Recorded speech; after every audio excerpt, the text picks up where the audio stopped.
But yeah, anyways, let's get this party started. So here we go.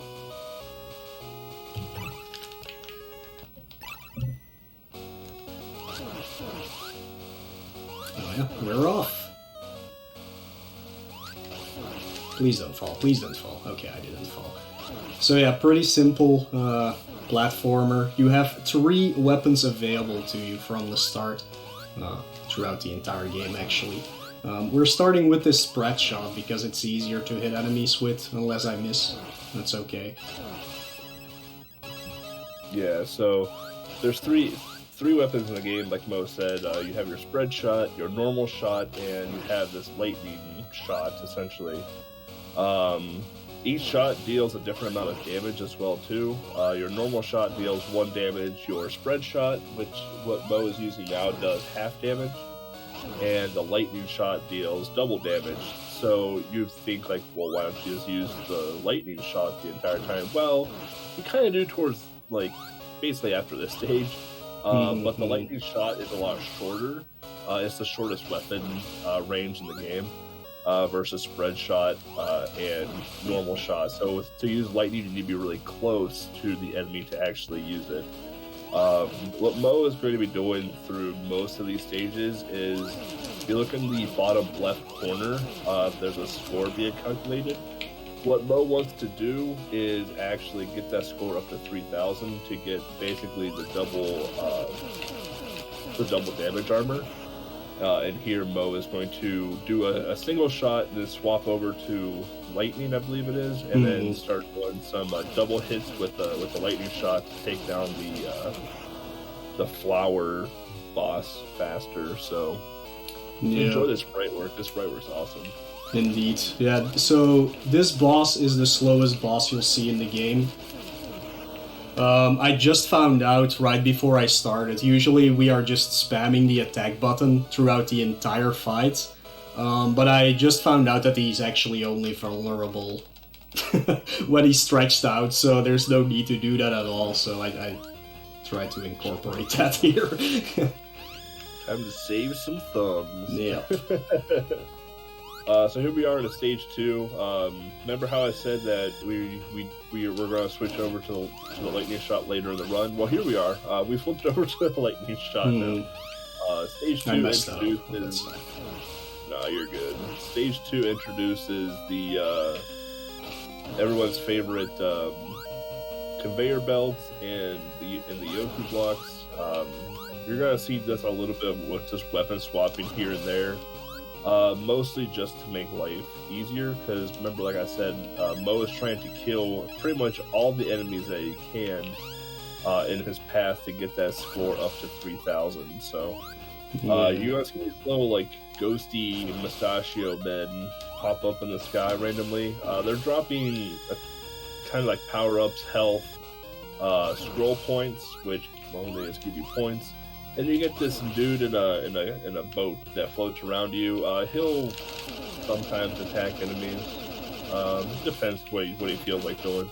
One of the bad things about the ghosty boys, though, is that they can get stuck in the wall. So pretty much from here on out, you're going to see Mo take at least 1 hit of damage starting on boss fights, and basically just tank them and just spam kill them until they're exploding. So you basically tank the tank. Yeah, for some reason when you are in your iframes you can spam your attack. Otherwise you can't do that at all. So it's just best to take the damage and then start spamming your normal attack to take down bosses very quickly. And you'll be seeing that for all the bosses actually from this point onwards. Yeah, so you'll see that right now, like, Mo had 2 hit points left, and then the little ghosty guy gave him some health and some invincibility, so he was able to walk across some spikes and be perfectly fine with it. One of the issues, at least for me when I played this game, one of the issues I had was with the conveyor belts. Like, sometimes, like, conveyor belts are always kind of an issue, right? Like, walking against them, but for some reason, at least for me, they just feel more slow than normal compared to other conveyor belts. Luckily in this game, even though it's an older game, the spikes don't one shot kill you like every other old school game does. So Here we get to ride some elevators and make our way to the stage 2 boss. Yeah. Boss, I guess. It's Frieza. It is Frieza. We're playing Dragon Ball now. So yeah, here you see me do a little switch out to the electric beam for the second part of the fight. Because it does more damage and you only need to hit him a few times. It saves a few seconds, but not that many. Anyways, coming up to the dragon stages, I hate these. The thing with these stages is that you want to move through them as quickly as possible without taking too much damage. Because it's a long stage for flying through, but it's imperative that you have enough health to do damage boosts on the bosses, for sure. So it's kind of all set up in a way that you get everything you need. I'm gonna take the health drop here, just for safety measures, really nothing else. Otherwise I might have to do like a... Well, there's another guy, actually, doesn't matter. Yeah, so like the dragon sections is you have to tap A to get the dragon to fly up, but if you hold up and tap A, the dragon flies up faster. Yeah. The dragon does have a charge shot, which is actually kind of cool. But basically for this, what moelleuh's going to do is do that single shot, charge shot, and basically take the damage boost, and then use the iframes to spam kill the boss. I always fear this stage. So as you can see, I only have 3 hit points left, so I have to make it to the end of this stage to get a refill. And it's scary. It's really scary. It takes a little bit of practice to getting used to how this works. But yeah, we make use of those guys that give you refills occasionally throughout the run. Just to get our health back up so we can actually damage, because there's no other point in collecting the power-ups anymore, to be honest. Yeah, this game suffers when you're in the dragon mode. This game suffers from don't know where the enemies are coming from the top of the screen illness. Thankfully, the game isn't really all that random, and most of the sprites are pretty static where they're going to be spawning and coming in at, so it's just a lot of just memorizing what things are going about. But when you're in the dragon stages, there's usually a lot of things just happening, so you kind of forget where things may be coming, or you may, misplace yourself on the screen and accidentally get hit, so it's just one of those types of stages. Yeah, there's basically no RNG at all in this game, which is a godsend for speedrunning, of course. But sometimes enemies disappear randomly, or the guys that give you the power-ups don't spawn. It's like all tied to some movement for sure, but it's sometimes hard to tell if something's gonna happen. But at least for the speedrun route, everything should always be where it needs to be. Unless you make a little mistake somewhere. Yep. So you'll notice now that moelleuh is pretty much going to be using the spread shot from here out. When he killed the boss in the last stage, he hit 3,000 points, which gave him the double damage armor. So now he's using spread shot, where spread shot once upon a time used to do half damage, now does 1 full damage. And right now he's in a maze level, but just like speedrunning, if you know where you're going, it's fine. It's not really a maze at that point. Yeah, it's not really a maze because there's only one way to go, but you have these transporters taking you all over the place, basically.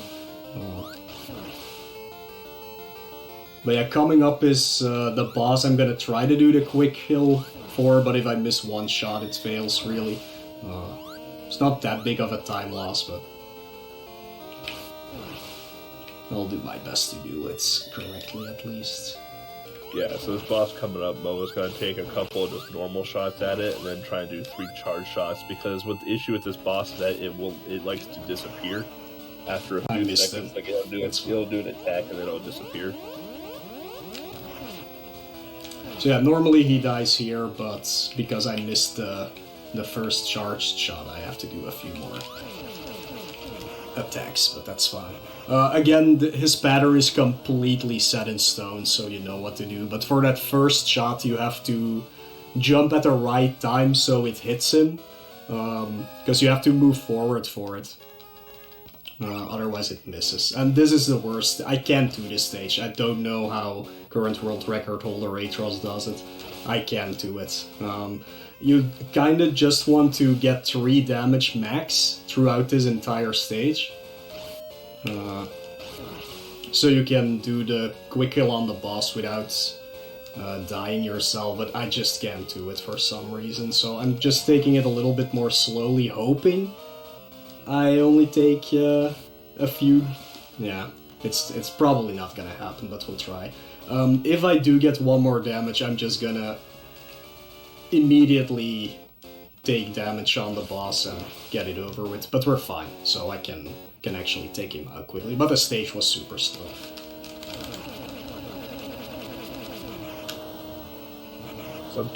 Sometimes slow is faster. Yeah, not in this case, but it's really quick to die on this boss, so you can just use that. The problem is he does 2 damage, so you can't take more hits, sadly. But yeah, here's the final stage already. We're there. Yep.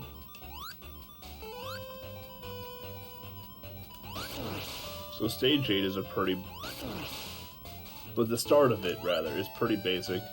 Mo's going to be using the lightning shot through this stage. It's basically one of those hold right and jump and shoot type deals. The fire hit Every time. The fire hitboxes are really, really good in that if you are 10 pixels away from them, you can still get hit by them. Yeah, they're weird. Like, it's hard to see when you're not playing the game yourself, but they're just absolutely horrible. Another thing to note is, though, like, all these platforms I'm jumping on that are moving, they eat your inputs.